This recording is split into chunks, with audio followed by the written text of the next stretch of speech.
Hello friends, आप सभी का स्वागत है आपके अपने यूट्यूब चैनल स्टडी स्मार्ट में। आज हम जो है 22 जून 2024 को महिला पर्यवेक्षक का जो एग्ज़ाम हुआ था, महिला पर्यवेक्षक आंगनबाड़ी कार्यकर्ता का जो पेपर हुआ था, उसका जो सॉल्यूशन है आज हम यहाँ पे करेंगे। ओनली हिंदी ग्रामर के क्वेश्चनों की चर्चा करेंगे हम। तो चलो शुरू करते हैं।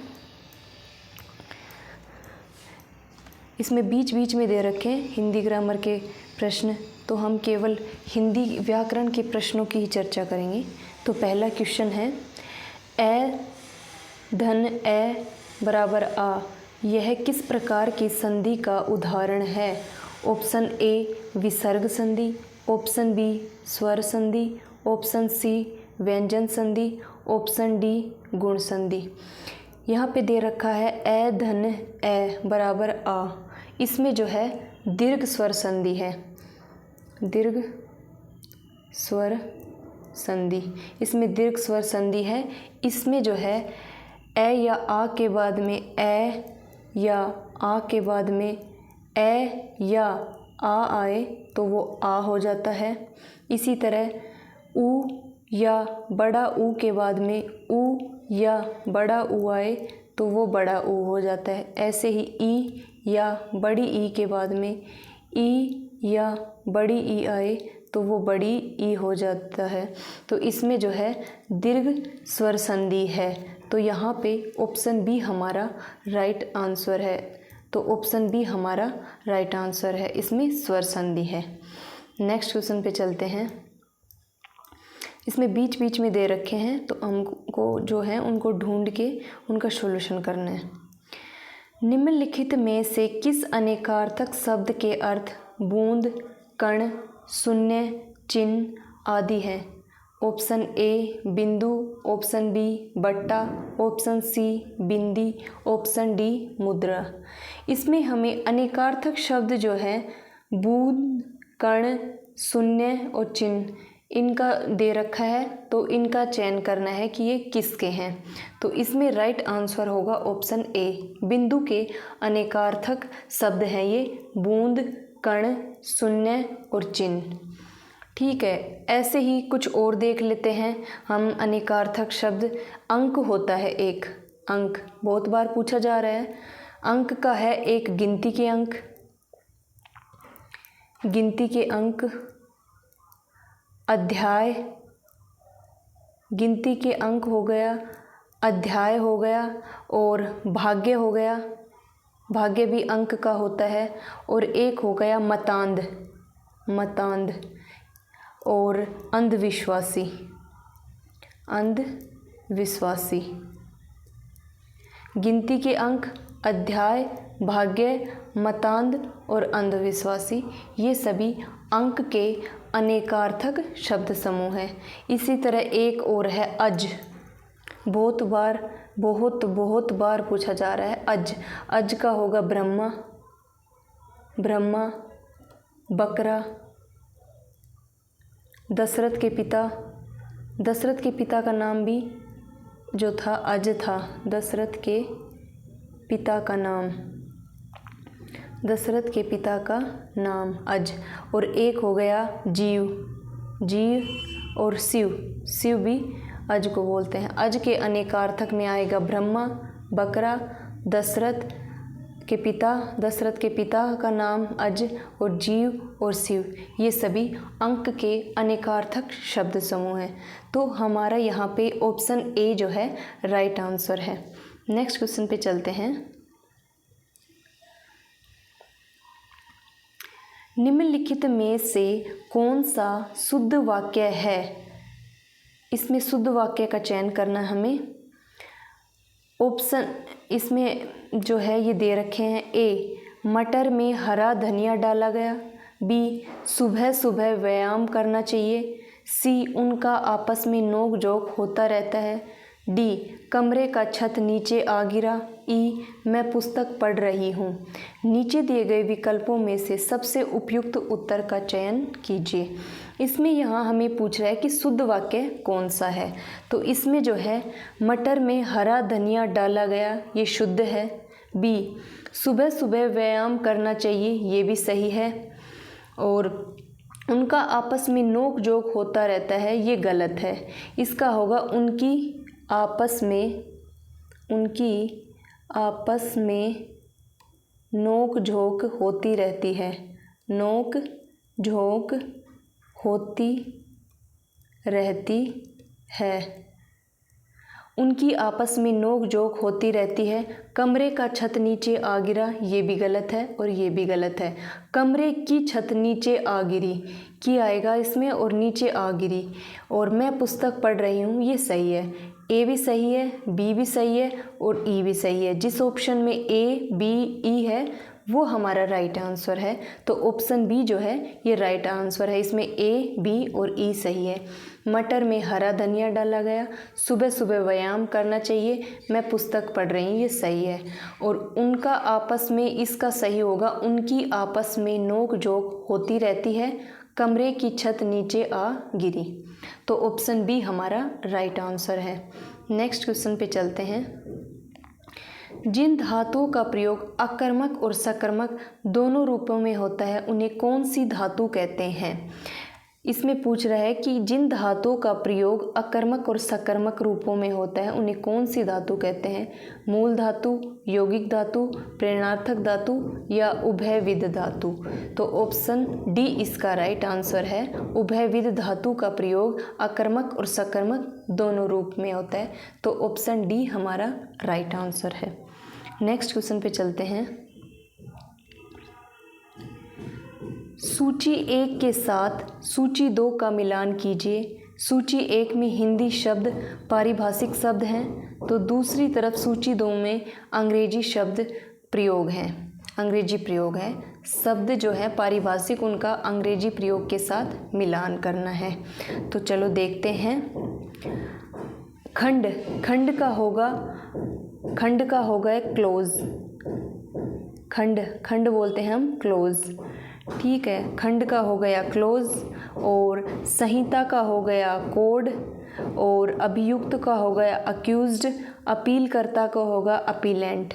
तो इसमें ए में 3 नहीं, ए में 2, बी में 3, सी में 4 और डी में 1। तो ऑप्शन ए हमारा राइट आंसर है। खंड, क्लोज, संहिता, कोड, अभियुक्त, अक्यूज्ड, अपीलकर्ता, अपीलेंट। ऐसे ही कुछ और शब्द हैं, उनको भी हम देख लेते हैं पारिभाषिक शब्दावली में। एक होता है अक्यूजेशन, ACCUSATION, अक्यूजेशन। इसका होता है अभियोग। ऐसे ही होता है अक्यूज, अक्यूज। अक्यूज का होगा अभियोग लगाना।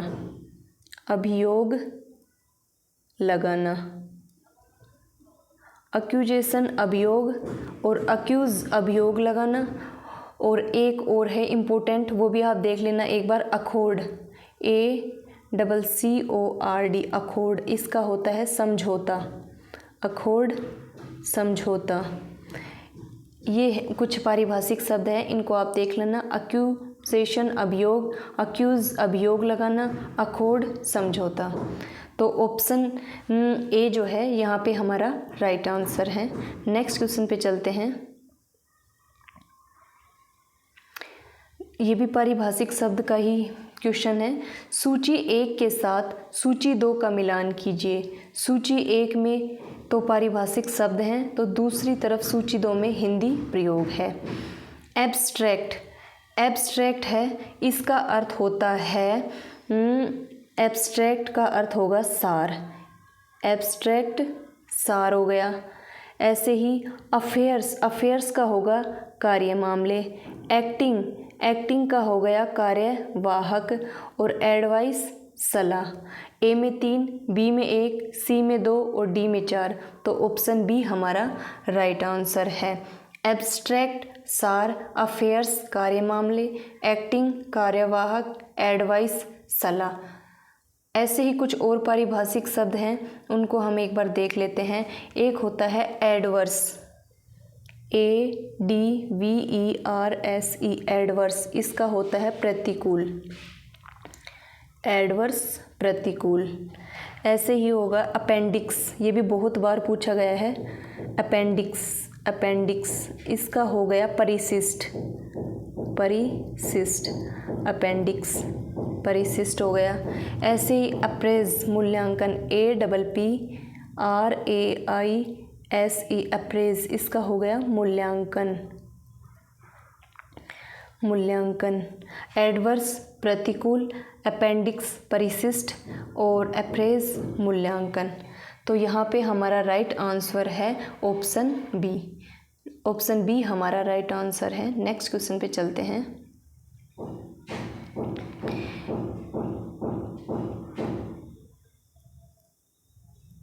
गिरी शब्द का सबसे उपयुक्त संधि विच्छेद है। ऑप्शन ए गी धन रईस, ऑप्शन बी गिर धन ईस, ऑप्शन सी गी धन ईस, ऑप्शन डी गिरी धन ईस। यहाँ हमें पूछ रहा है कि गिरी शब्द का संधि विच्छेद कौन सा सही है, तो गिरी धन ईश, ये जो है ऑप्शन डी हमारा राइट आंसर है, गिरी धन ईस। इसमें जो है दीर्घ स्वर संधि है, दीर्घ स्वर संधि है इसमें। ई धन बड़ा ई मिलके बन रहा है बड़ा ई, गिरी इसमें छोटी ई है, इसमें बड़ी ई मिलके बड़ी ई बन रहा है गिरीश। नेक्स्ट क्वेश्चन पे चलते हैं।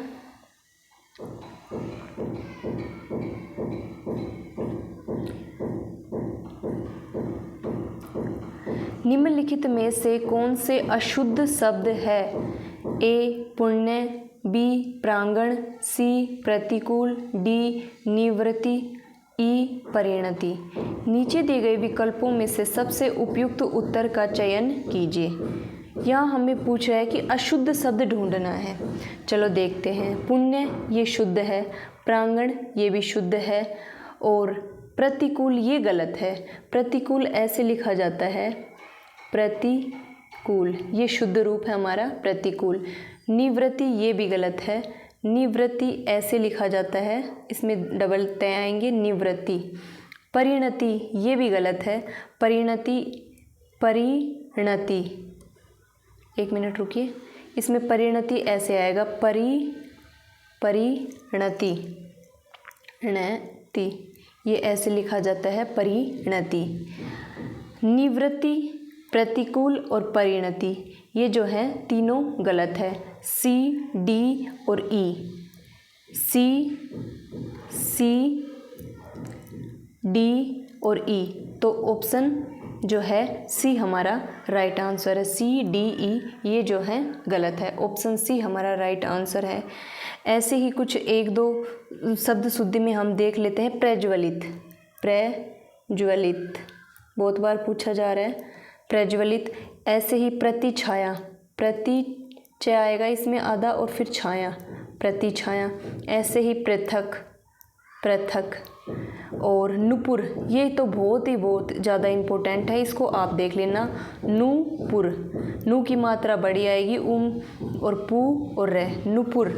ऐसे ही निर्भिमान, निर्भिमान, निर्भिमान हो गया। ऐसे ही निरोग हो गया, नी की मात्रा बड़ी आएगी निरोग, और निरोग हो गया। ऐसे ही निष्कलंक, इसमें ये वाला से आएगा निष्कलंक। ये कुछ इम्पोर्टेंट थे शब्द शुद्धि में, आप देख लेने। तो ऑप्शन सी इसका राइट आंसर है। नेक्स्ट क्वेश्चन पे चलते हैं।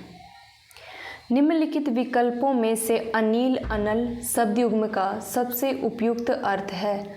ऑप्शन ए अग्नि पवन, ऑप्शन बी पुष्पनीर, ऑप्शन सी हवा आग, ऑप्शन डी सुवास तूफान। इसमें हमें पूछ रहा है कि शब्द युग्म दे रखा है अनिल और अनल। अनिल का होगा हवा, ए नील हवा, अनल आग, ऑप्शन सी हमारा राइट आंसर है। अनिल हवा, ए नल आग, ऐसे याद कर लेना आप। अनल, अनल का हो गया आग जो है वो नल के बिना नहीं बुझती, ए नल, अनल। ऐसे ही कुछ इम्पोर्टेंट शब्द युग्म हैं, वो आपको मैं बता देती हूँ, आप देख लेना एक बार। अंगना और अंगना, अंगना, और एक ये वाला अंगना होता है अंगना, जिसमें चंद्र बिंदु आती है। अनुस्वार वाले अंगना का अर्थ होता है स्त्री, और ये वाला अंगना होता है आंगन, चंद्र बिंदु वाला आंगन हो गया। ऐसे ही हो गया ऐतप, ऐतप, और एक हो गया आतप। ऐतप का हो गया ठंडा, और आतप है धूप। ऐतप ठंडा, आतप धूप।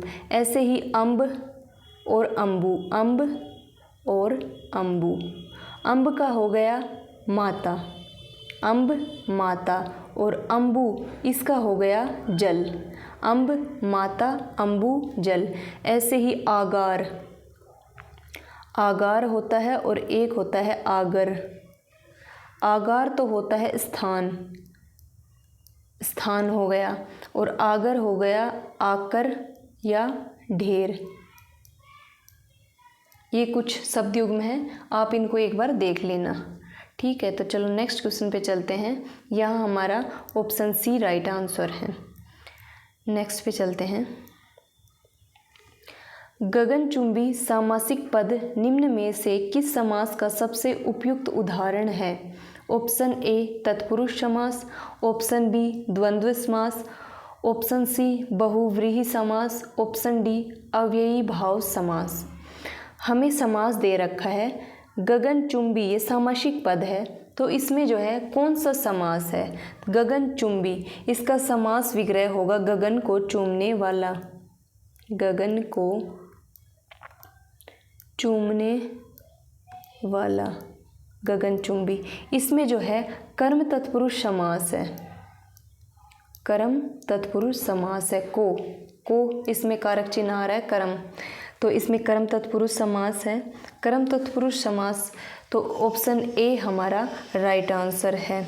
ऐसे ही कुछ और उदाहरण देखें कर्म तत्पुरुष समास के, तो कर्मागत हो गया, कर्मागत, कर्म को आगत, कर्मागत। ऐसे ही ख्याति प्राप्त, ख्याति प्राप्त, ख्याति को प्राप्त, ख्याति को प्राप्त।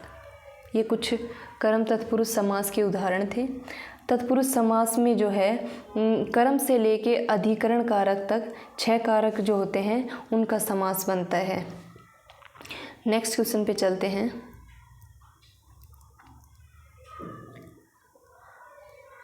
ऐतल, ऐतुल शब्द युग्म का सबसे उपयुक्त अर्थ निम्नांकित विकल्पों में से कौन सा है या कौन से हैं? ए जिसकी तुलना न हो सके, बी जिसे टाला न जा सके, सी सीमित, डी तलहीन। नीचे दिए गए विकल्पों में से सबसे उपयुक्त उत्तर का चयन कीजिए।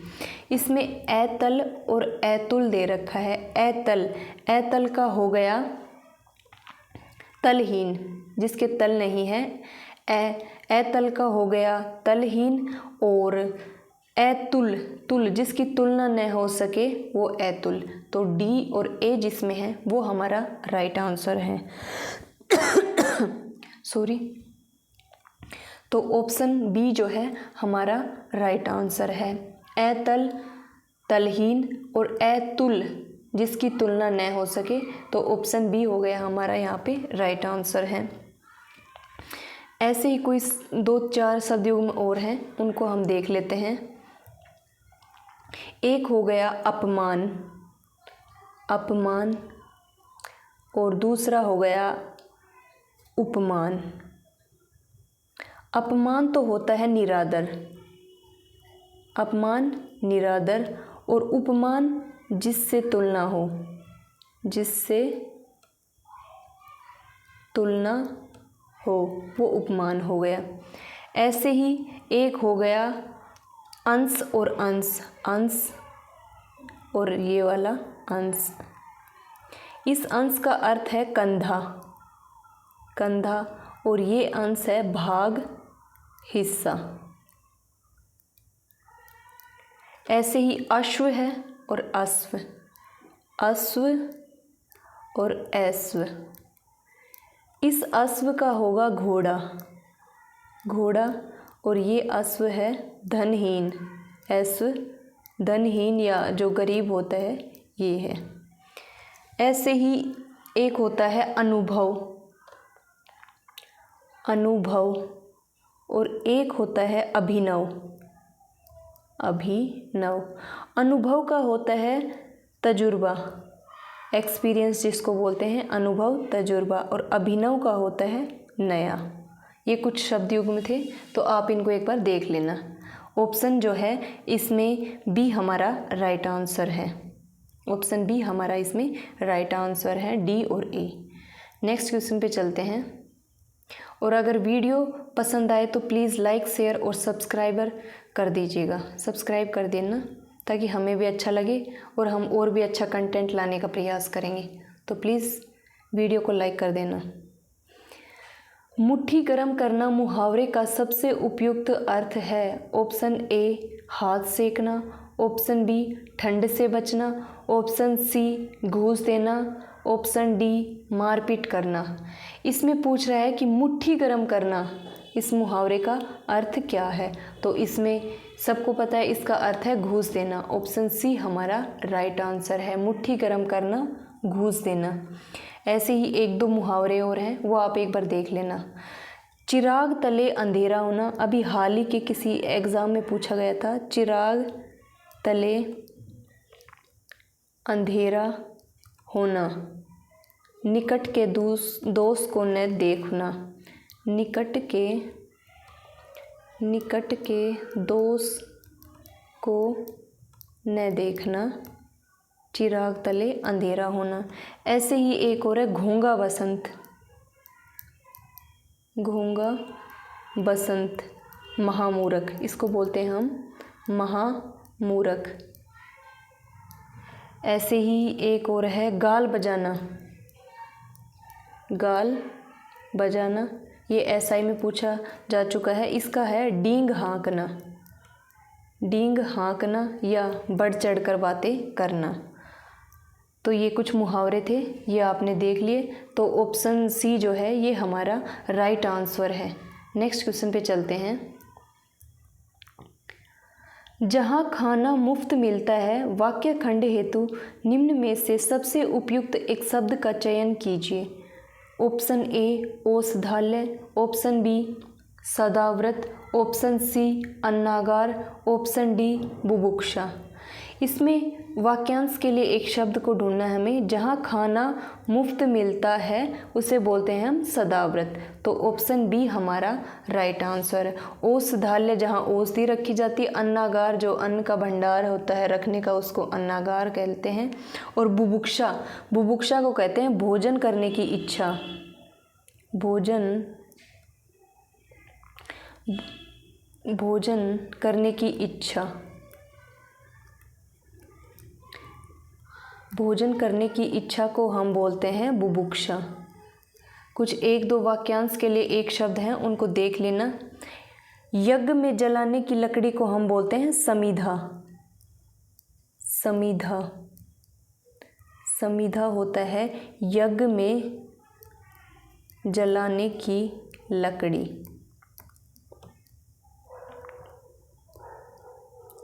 की लकड़ी समीधा या समीधि बोलते हैं।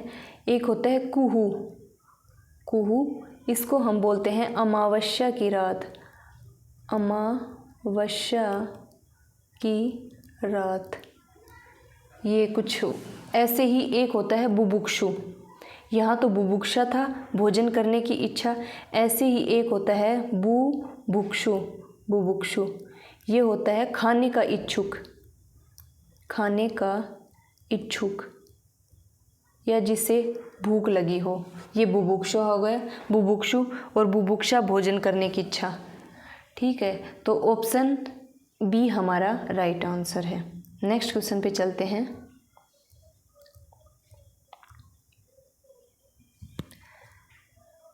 निम्नलिखित में से कौन सा वाक्य कर्तृवाच्य के उदाहरण है। ए सुनैना नृत्य करती है, बी अंजना से बैठा नहीं जाता, सी जया से कुछ कहा नहीं जाता। डी, रमेश ढोलक बजाता है। ई, अभिनव शतरंज खेलता है। नीचे दिए गए विकल्पों में से सबसे उपयुक्त उत्तर का चयन कीजिए। यहाँ पे जो है हमें कर्तृवाच्य के उदाहरण देखने हैं, तो इसमें देखते हैं हम कर्तृवाच्य के उदाहरण कौन कौन से हैं। सुनैना नृत्य करती है। नृत्य करती है, ये कर्तृवाच्य का उदाहरण है। बी, अंजना से बैठा नहीं जाता, ये भाववाच्य का है। अंजना से बैठा नहीं जाता, ये जो है भाववाच्य का उदाहरण है। जया से कुछ कहा नहीं जाता, ये भी भाववाच्य का हो गया। ये भी भाववाच्य का हो गया। अंजना से बैठा नहीं जाता, जया से कुछ कहा नहीं जाता, ये भाववाच्य है। रमेश ढोलक बजाता है, ये कर्तृवाच्य का हो गया। अभिनव शतरंज खेलता है, ये भी कर्तृवाच्य का है। तो ए, डी और ई ये तीनों जो हैं कर्तृवाच्य के उदाहरण हैं। तो ए, डी, ई जिस ऑप्शन में है वो हमारा राइट आंसर है। तो ऑप्शन सी हमारा राइट आंसर है। सुनैना नृत्य करती है, अंजना से बैठा नहीं जाता, ये भाववाच्य है। सुनैना नृत्य करती है, ये कर्तृवाच्य है। रमेश ढोलक बजाता है, ये भी कर्तृवाच्य है। और अभिनव शतरंज खेलता है, ये भी कर्तृवाच्य है। तो हम यहाँ पे कर्तृवाच्य की जो है कर्तृवाच्य जो है उसके बारे में चर्चा कर लेते हैं। कर्तृवाच्य में जो है बोलने का बिंदु जो होता है, जो केंद्र में जो होता है वो कर्ता होता है। कर्तृवाच्य में कर्ता को केंद्र में रहकर ही कथन किया जाता है। क्रिया जो है कर्तृवाच्य में क्रिया जो है वो कर्ता के अनुसार आती है, कर्ता के अनुसार आती है। लिंग वचन जो है क्रिया के जो लिंग वचन है, लिंग वचन ये सभी जो हैं कर्ता के अनुसार आते हैं। और कर्ता जो है पुल्लिंग में और क्रिया जो है क्रिया भी पुल्लिंग में। ऐसे ही कर्ता स्त्रीलिंग, अगर कर्ता पुल्लिंग है तो क्रिया जो है वो भी पुल्लिंग में आएगी। ऐसे ही कर्ता स्त्रीलिंग है तो क्रिया भी स्त्रीलिंग में होगी। क्रिया जो है इसमें कर्म के अनुसार होगी। अगर क्रिया जो है इसमें कर्म के अनुसार होगी तो भूतकाल में सकर्मक क्रिया होने पर कर्ता के आगे ने कारक का यूज़ होगा। कर्ता के आगे जो है वो ने कारक का यूज़ होगा, ने कारक का चिन्ह लगेगा, ये भूतकाल में सकर्मक क्रिया होने पर। और क्रिया कर्ता के अनुसार न आकर कर्म के अनुसार, और लिंग वचन भी कर्म के अनुसार ही होते हैं। जैसे एक एग्जाम्पल देखते हैं, ये ने वाला, सुनीता ने आम खाया। यहाँ पे जो है क्रिया जो है कर्ता के अनुसार नहीं आई, क्योंकि क्रिया जो है ये तो है पुल्लिंग में है और कर्ता जो है ये स्त्रीलिंग में, इसके अनुसार नहीं आई क्योंकि ये जो है भूतकाल में है, ने का प्रयोग हो रहा है। तो इसमें जो है क्रिया जो है कर्म के अनुसार आ रही है, आम के अनुसार, क्योंकि आम पुल्लिंग है तो क्रिया भी पुल्लिंग है। ये इसका उदाहरण था। कर्ता जो है इसमें स्त्रीलिंग हो और क्रिया जो है जरूरी नहीं है कि वो स्त्रीलिंग हो, क्योंकि कर्म के अनुसार आ रही है क्रिया, तो इसमें भूतकाल में ने का प्रयोग होता है। कर्तृवाच्य जो है इसमें क्रिया जो है अकर्मक और सकर्मक दोनों रूपों में यूज़ होती है। अकर्मक और सकर्मक दोनों यूज़ होता है क्रिया का, अकर्मक और सकर्मक। तो यहाँ पे जो था कर्तृवाच्य उसके बारे में हम चर्चा कर ली। ऐसे ही हम भाववाच्य के बारे में भी देख लेते हैं। भाववाच्य ज़्यादातर उदाहरण जो है कर्तृवाच्य और भाववाच्य के आते हैं। भाववाच्य के सबसे ज़्यादा। भाववाच्य में जो है कहने का केंद्रीय विषय न कर्ता होता है न कर्म होता है, लेकिन भाव विशेष होता है, इसमें भाव विशेष होता है। पहचान के लिए कर्ता जो है करण कारक से का प्रयोग होता है, से। इसमें जो है कर्म नहीं होता, क्रिया अकर्मक रूप की होती है। इसमें क्रिया जो है वो अकर्मक रूप की होती है और क्रिया हमेशा एक वचन पुल्लिंग में होती है। इसमें ध्यान रखना, क्रिया जो है हमेशा एक वचन और पुल्लिंग में होती है। क्रिया हमेशा एक वचन पुल्लिंग में होती है और इसमें जो है असमर्थता के भाव को प्रकट किया जाता है। तो ये भाववाच्य की कुछ पहचान थी, इनका हमने यहाँ पे जिक्र कर लिया। तो हमारा राइट आंसर जो है इसमें ऑप्शन सी है, ए, डी और ई। नेक्स्ट क्वेश्चन पे चलते हैं। सूची 1 के साथ सूची 2 का मिलान कीजिए। सूची 1 में अंग्रेजी शब्द हैं तो दूसरी तरफ सूची 2 में हिंदी प्रयोग हैं। शब्दों का हिंदी प्रयोग के साथ हमें मिलान करना है अंग्रेजी शब्दों का। चलो तो देखते हैं। असाइनमेंट, असाइनमेंट का हो गया, इसमें राइट आंसर है असाइनमेंट का हो गया नियत कार्य। असाइनमेंट नियत कार्य। बोनाफाइड, बोनाफाइड का हो गया वास्तविक। अटेस्टेशन, अटेस्टेशन का होगा अनुप्रमाणन, ये सबको पता है। सीलिंग, सीलिंग का हो गया उच्चतम सीमा, जो हमारे रूफ छत के ऊपर जो होती है उसको हम बोलते हैं सीलिंग, उच्चतम सीमा। असाइनमेंट नियत कार्य, बोनाफाइड वास्तविक, अटेस्टेशन अनुप्रमाणन, सीलिंग उच्चतम सीमा। ऐसे ही कुछ और इम्पोर्टेंट पारिभाषिक शब्द हैं वो आप देख लो। असाइन होता है ASSIGN, असाइन इसका होता है नियत कार्य, नियत कार्य, ये हमने यहाँ पे देख लिया था। ऐसे ही सीलिंग भी हो गया और एक हो गया ये बोनाफाइड, बोनाफाइड वास्तविक, अटेस्टेशन हो गया अनुप्रमाणन और सीलिंग हो गया नियत कार्य। तो हमारा ऑप्शन जो है इसमें राइट आंसर हो गया डी, ऑप्शन डी हमारा राइट आंसर है। ए में 3, बी में 4, सी में 1 और डी में 2, ऑप्शन डी हमारा राइट आंसर है। नेक्स्ट क्वेश्चन पे चलते हैं। सूची 1 के साथ सूची 2 का मिलान कीजिए। सूची 1 में शब्द हैं तो दूसरी तरफ सूची 2 में पर्यायवाची शब्द है।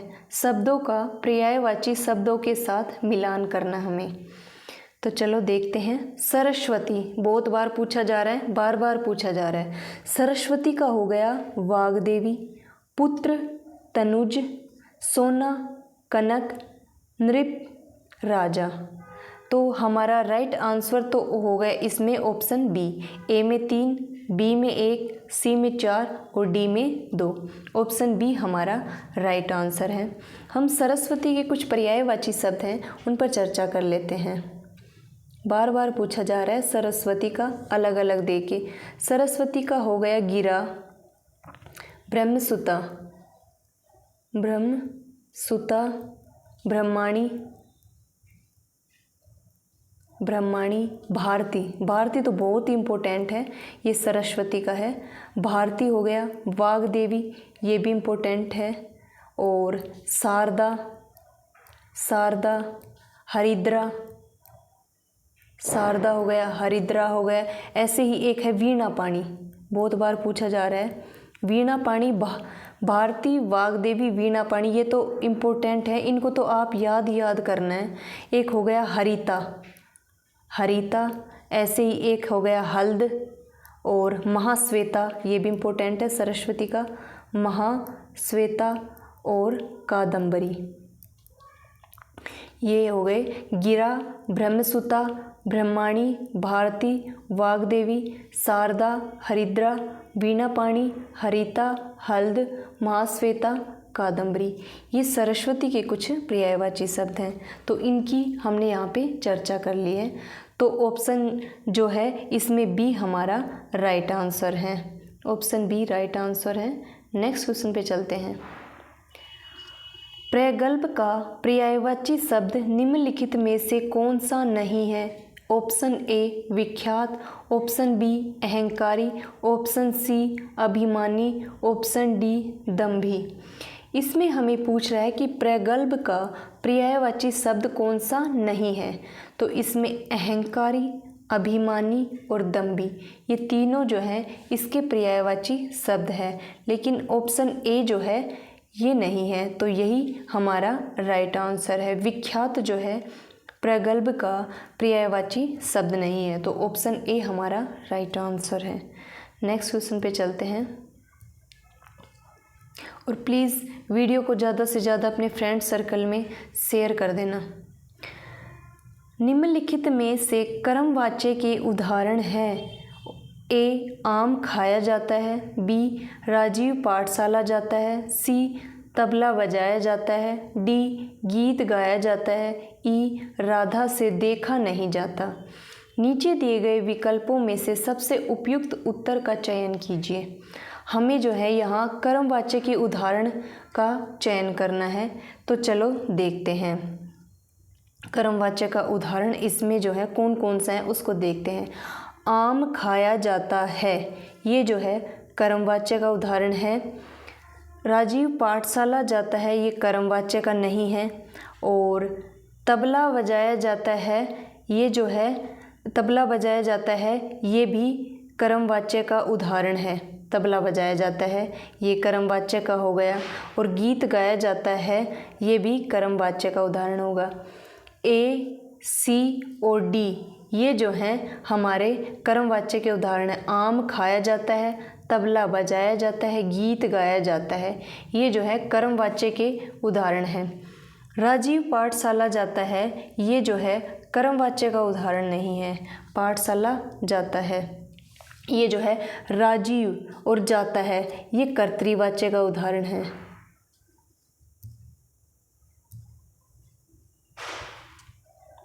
ये जो है राजीव पाठशाला जाता है, राजीव के अनुसार जो है क्रिया आ रही है। राजीव जो है पुल्लिंग है तो क्रिया भी पुल्लिंग है, तो ये कर्तृवाच्य का उदाहरण हो गया। ठीक है, ऐसे ही एक और है राधा से देखा नहीं जाता, ये भाववाच्य का है। राधा से देखा नहीं जाता, ये भाववाच्य का हो गया। तो बी और ई इसके उदाहरण नहीं है, तो हमारा राइट आंसर हो गया ऑप्शन डी। ए, सी और डी ये जो है कर्मवाच्य के उदाहरण हैं। ऑप्शन डी जो है हमारा राइट आंसर है, ए, सी और डी। कर्मवाच्य जो है इसमें हमने चर्चा कर ली थी कि इसमें जो है कर्मवाच्य के बारे में हम देख लेते हैं कुछ। कर्मवाच्य में जो है जिस वाक्य में कहने का बिंदु कर्ता न होकर के कर्म होता है, कहने का बिंदु जो है वो कर्म होता है, इसमें जो है कर्म जो है इसको केंद्र में रहकर ही कथन किया जाता है। कथन जो किया जाता है वो कर्म को केंद्र में रखकर ही किया जाता है। क्रिया का कर्ता कारक जो है करण कारक बन जाता है। क्रिया का कर्ता कारक जो है वो करण कारक बन जाता है, इसमें करण कारक बन जाता है। और कारक चिन्ह जो है इसमें से या के द्वारा का प्रयोग किया जाता है, हमेशा तो नहीं लेकिन किया जाता है ज़्यादातर से या के द्वारा। और क्रिया जो होती है वो कर्म के अनुसार आती है, कर्म के अनुसार ही क्रिया आती है कर्मवाच्य में। और क्रिया जो होती है वो हमेशा सकर्मक होती है। ये कर्मवाच्य की कुछ पहचान थी, तो ऑप्शन डी हमारा राइट आंसर है। नेक्स्ट क्वेश्चन पे चलते हैं।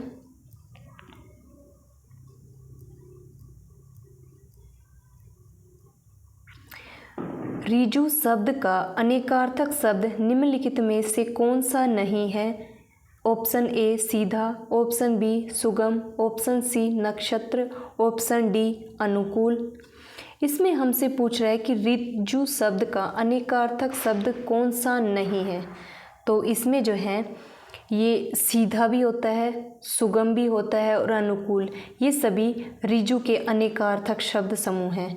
नक्षत्र नहीं होता, नक्षत्र तो ऑप्शन सी हमारा राइट आंसर है। नक्षत्र जो है ये तारा का अनेकार्थक शब्द समूह में आता है, तारा को आता है, नक्षत्र तारा को बोलते हैं। तारा के कुछ और अनेकार्थक शब्द हैं वो हम देख लेते हैं। एक तो नक्षत्र हो गया, एक हो गई आँख की पुतली, आँख की पुतली। ऐसे ही बलि की पत्नी, बलि जो था उसकी पत्नी भी तारा थी, बलि की पत्नी। ऐसे ही बृहस्पति, बृहस्पति की पत्नी, ये भी तारा थी। और एक हो गया नक्षत्र। ये सभी तारा के अनेकार्थक शब्द समूह हैं। और ऋजु जो है इसका विलोम शब्द देखें तो वो होता है वक्र, ऋजु का होता है वक्र। तो ऑप्शन सी इसका राइट आंसर है, ये इसका अनेकार्थक शब्द नहीं है। और आज का अंतिम क्वेश्चन है, निम्नलिखित में से कौन सा शुद्ध वाक्य है?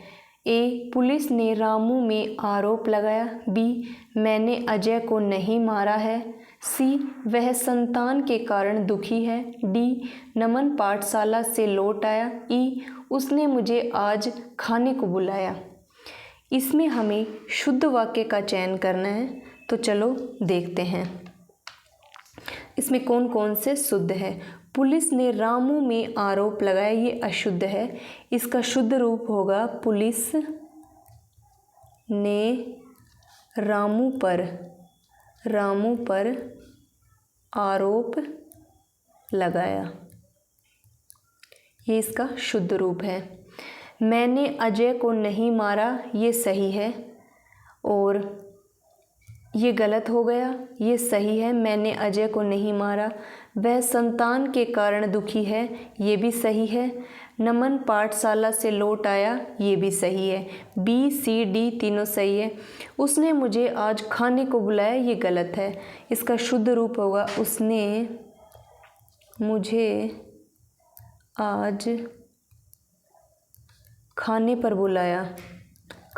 पर बुलाया, ये इसका शुद्ध रूप हो गया। और पुलिस ने रामू पर आरोप लगाया। तो ऑप्शन जो है बी, सी और डी जिसमें है वो हमारा राइट आंसर है। तो ऑप्शन बी हमारा राइट आंसर है, बी, सी और डी। वीडियो पसंद आए तो प्लीज़ लाइक, शेयर और सब्सक्राइब कर देना। हम और भी बेहतरीन क्वेश्चन लाने का प्रयास करेंगे। मिलते हैं नेक्स्ट वीडियो में, तब तक के लिए धन्यवाद।